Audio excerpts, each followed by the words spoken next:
Hello and welcome back to my channel. तो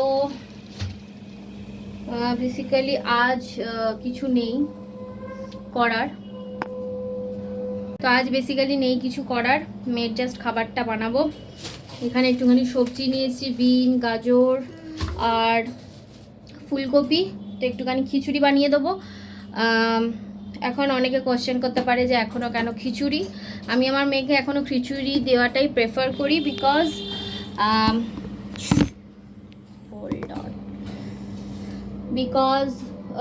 সবজি খাওয়াটা ইম্পর্টেন্ট।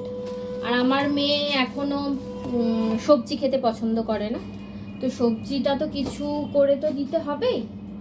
তো সেই কারণে আমি এখন চেষ্টা করি অন্তত সপ্তাহে 2 দিন একটুখানি খিচুড়ি দেওয়ার। বাদ বাকি দিন এমনি মাছের ঝোল বা ডিমের ঝোল হলো বা চিকেন হলো, তখন ভাত দেওয়ার চেষ্টা করি। আর বাদ বাকি দিন সব সবজি দিয়ে, মানে যেটা আমার বাড়িতে ঘরে যেই সবজি অ্যাভেলেবেল থাকে সেটা দিয়ে আমি একটু করে দেওয়ার চেষ্টা করি। তবে ফুলকপিটা আমি একটু অ্যাভয়েড করি খিচুড়িতে, কারণ ফুলকপি কি হয় না, অনেক সময় এই খিচুড়িটাই রাত্রিরে যদি খায় তাহলে না গ্যাসের সমস্যা হতে পারে। তো সেই কারণে আমি ফুলকপিটা একটুখানি অ্যাভয়েড করি। ফুলকপিটা আজকে এনেছি রাত্রিরে একটু ভেজ বিরিয়ানি বানাতে পারি, সেই কারণে। তো এখন একটুখানি বেরিয়েছিলাম।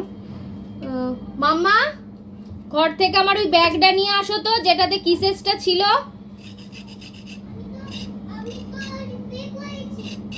হ্যাঁ, ওখানে চালটা আছে, তো একটু নিয়ে আসো। ব্যাগটা নিয়ে আসো, যার মধ্যে ব্যাগটা ছিল। তো স্পেন্সার গেছিলাম, তো স্পেন্সার থেকে মাম্মাকে একটা কিসেস কিনে দিয়েছি। এখন আমার এই মাসের গ্রসারি করা হয়নি। আর নিয়েছি হচ্ছে এই চালটা, এটা আমি প্রথমবার ব্যবহার করব। এটা অফারে ছিল, এটা ছিল বোধহয় 92। জিবা বাসমতি রাইস।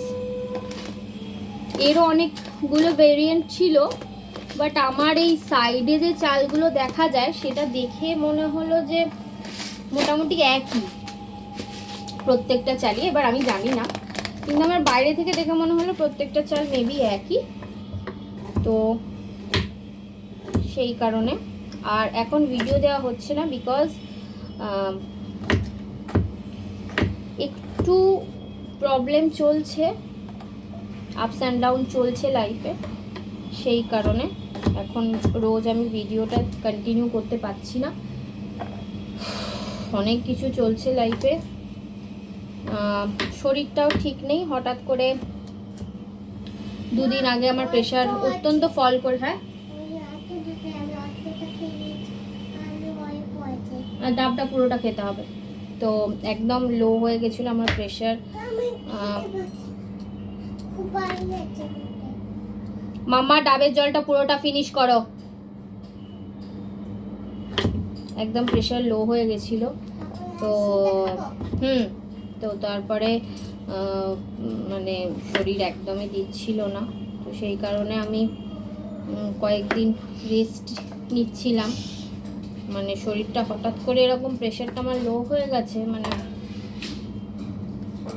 আমি বুঝতে পারছিলাম যে শরীরটা উইক লাগছে, কিন্তু অতটা কেয়ার করছিলাম না। মানে শুয়ে থাকতে ইচ্ছা করছে, আমি উঠতে পারছি না। হ্যাঁ, আজকে যেরকম ধরো মেয়ের খিচুড়িতে শুধু গাজর আর বিনস দেবো, আলুটা দিই না। শেষ হয়ে গেছে।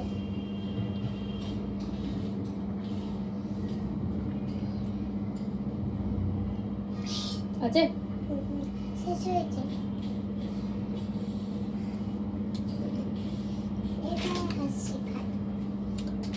মেয়েকে ডাব খাওয়াচ্ছি এখন। দাঁড়াও, এক্ষুনি খেলে তো ডাবের জলটা?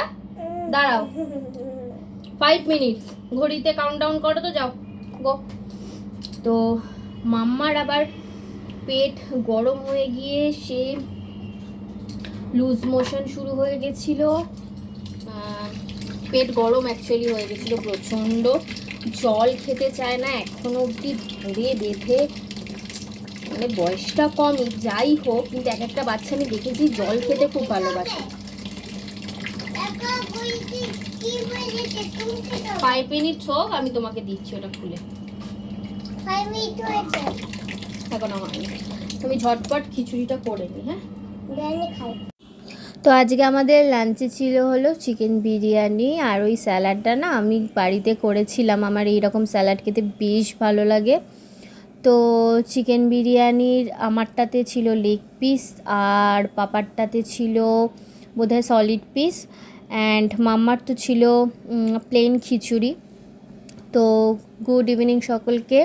তো ইভিনিংয়ে আমরা মাম্মাকে নিয়ে গেছিলাম মাম্মাকে ট্রিট দেওয়ার জন্য কেএফসিতে। তো বাড়ি নিয়ে চলে আসছিলাম, কেএফসির তে অর্ডার দিয়ে বাড়িতেই নিয়ে পার্সেল করে নিয়ে চলে আসছিলাম।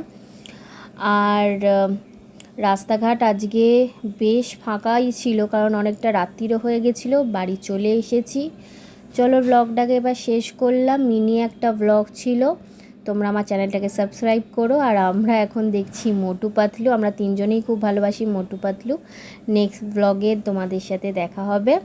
Tata, bye bye.